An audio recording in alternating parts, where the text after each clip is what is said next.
So I would like to say something in my own language, because there are many people in Greenland that follows, and for that I hope that you will allow me. So asasakka nunaqatikka naringiraatamas marinnaasusi ulloq uatsinnut pissanganarsimavoq oqaatigilagani ullumik ataatimiineq ingerlalluarsimammat aamalu inimi ataatimiiffigisatsinni атаққиқатигиинеқ ааллаавигалугу оқалеқатигиинери ингерланнеқарсимаммата массаккуллу сиуму саммисимик оқалеқатигиинерит ингерлаққиннissaанут аққутиник уярлеқатигииниссатсиннут исимақатигиисималлута. I think that our meeting today and our commitment to find the right path is something that gives us to be able to see forward. And by saying that, I also committed on what Foreign Minister Lars Løkke Rasmussen already said. So thank you for that. Thank you. And then I think we can take a few questions. Tom from BBC. Yes. Thank you very much, Prime Minister. Just first of all, you talked about the working group.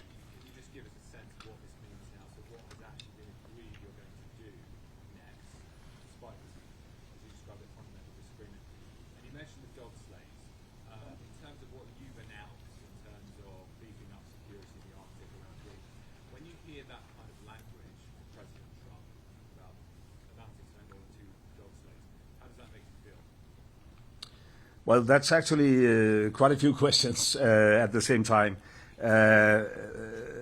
Well, I have known the president for quite a while, also in my former capacity as Prime Minister in Denmark, and I know his approach.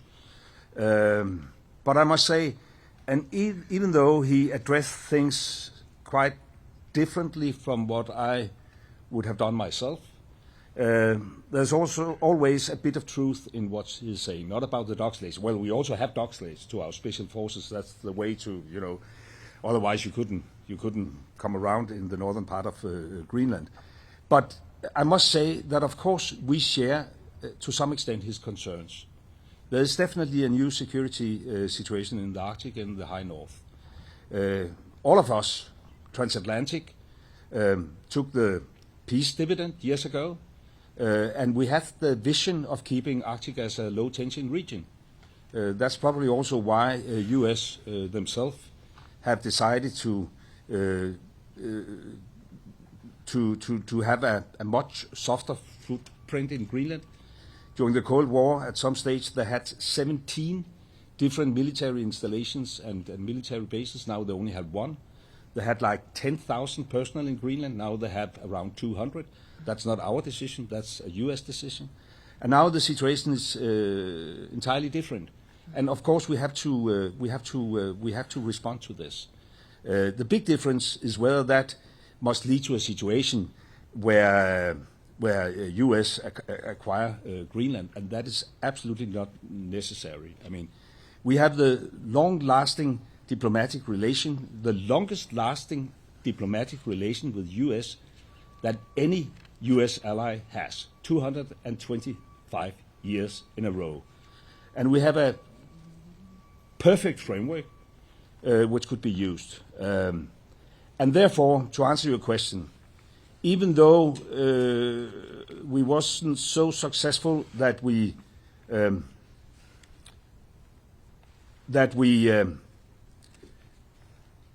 reached, a conclusion where our American colleagues said, "Oh, sorry, it was totally misunderstanding. We gave up on our ambitions." There's clearly a disagreement. We agreed that it makes sense to try to sit down on a high level to explore whether there is possibilities to accommodate the concerns of the president, while we at the same time respect the red lines of the Kingdom of Denmark. So this is the work we will start. Whether that is doable, I don't know. I hope, and I would like to express that it could take, down the temperature. We have now had 13 months with this ongoing discussions in social media, and this is actually the very first time where we could sit down at a top political level to discuss it. And it was a great opportunity also for Vivian and I to go up against the narrative, because it is not a true narrative that we have, Chinese warships all around the place. According to our intelligence, we haven't had a Chinese warship in Greenland for a decade or so. So, from that perspective, it was a very constructive meeting. As I said, frank discussion among equal partners, and now at least we have to give it a try. Do you want to add anything? No, I think it's very important to say it again, that how important it is from our side to strengthen our cooperation with the United States, but that doesn't mean that we want to be owned by United States, but as allies, how we can strengthen our cooperation, it's all our interest. Yes, Kim? Yeah, thank you very much. Of course, I would like to ask this question in Danish, but let me do it in English here. Yes. Because of our colleagues here. Do you see any compromise ahead of you? You said it a little bit. Could you elaborate a little on the possible compromise that there would be between the president's wish to acquire Greenland or have control of Greenland and the red lines that the Kingdom of Denmark has got right now? And if you also can tell us just a little bit about the approach that the Americans had to this meeting. What was their primary goal, as you see it? Was that to reach that end goal, or was it an open discussion of how do we solve the security situation in the Arctic? Well, first of all, I don't think this is the proper place to elaborate on what could be a compromise. The whole idea and the reason why we asked for this meeting was to turn public debate in a very, black and white kind of setting into a discussion where there's room for nuances. And therefore, I'm pleased, even though we do not agree whether this is doable, while we at the same time should respect the Kingdom's red lines, at least it is productive to start discussions at a high level. And then we have to see whether we will be successful or not. I would say, and that is probably in comparison to some of the public debate, that the meeting took place in a very constructive atmosphere, where we also had, as I said, the opportunity to at least challenge the narrative presented by the American president. And I think that is a necessity if we want to have a proper debate. It was basically about security. I mean, and as I said, even though there's not an instant threat from China and Russia, at least not a threat we can't accommodate. For instance, Chinese investments, we have avoided that due to close cooperation between Greenland and Denmark. When you saw, like 10 years ago, the Belt and Road Initiative and the idea of Chinese investments in infrastructure in Greenland, we avoided that. So there's no, Chinese presence in Greenland. But there's a concern. Will that be the case in like 10 or 20 years from now? It will not, because our Greenlandic friends have introduced investment screening schemes, etc. And Denmark, is by all means on the right side of history. And therefore, we will also continue to do what we already have done. We have been stepping up. We have allocated almost $15 billion within just the last couple of years to capabilities in the high north. We have been pushing among the Arctic NATO states for a bigger NATO engagement. Honestly speaking, and now I can only point fingers at the former American administration, U.S. has historically been a bit reluctant. Hopefully that will change now. There's a dialogue within the NATO framework, and we want to step up. And hopefully that could also accommodate some of the president's concern. But it's not that I'm now, saying everything is solved. It's not solved. We didn't manage, but I honestly speaking, I didn't believe that was doable. We didn't manage to change the American position. It's clear that the president has this wish of conquering over Greenland. We made it very, very clear that this is not in the interest of the kingdom.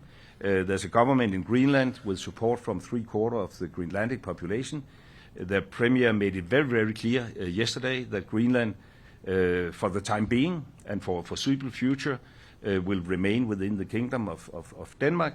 And therefore, this is a common position that we want to work with our American friends and allies, but it must be a respectful cooperation and it must respect the red lines. Should we take a very final question and then, yeah, come on.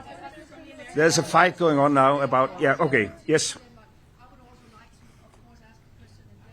We can do that afterwards. Yeah.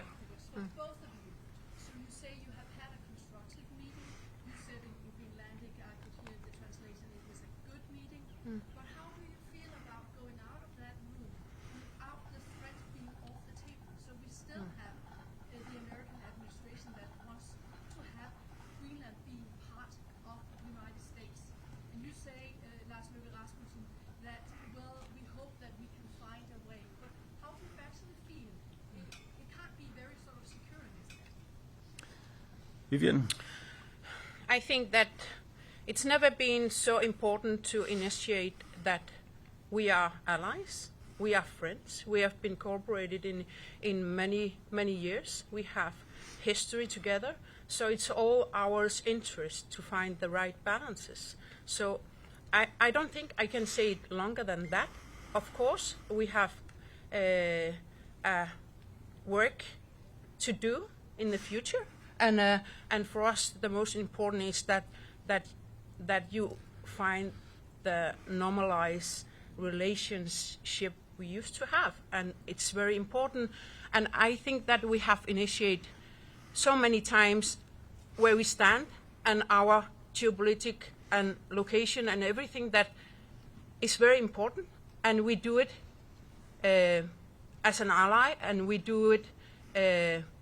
Of course, it's also our interest that Greenland's positions and how we do it, that you do it on behalf of the allies. And yes. Yeah, that will be the final question.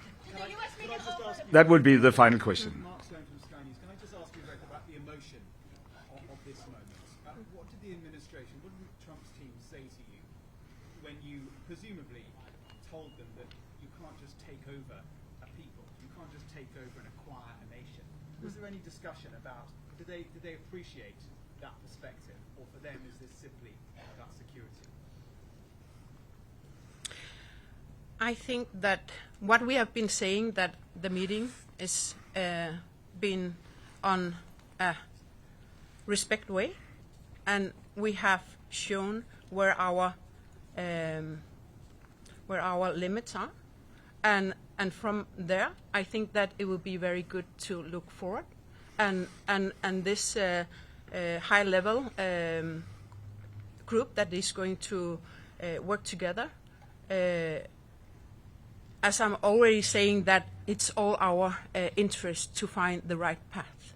It's all according to the security in Northern Hemisphere. So I don't want to say more than what we discussed in the closed meeting room, but I would like to have this. How do you say it in English? Hope for a more mutual understanding and trying to find the right balances is equally from all countries. It is, of course, very emotional for all of us, and of course, particularly for people living up in Greenland, but also for people in Denmark. We have 17,000 Greenlandic people living in Denmark. It sums up to like 1/3 of the Greenlandic population. We have a lot of Danes living in Greenland, more than 1 out of 10.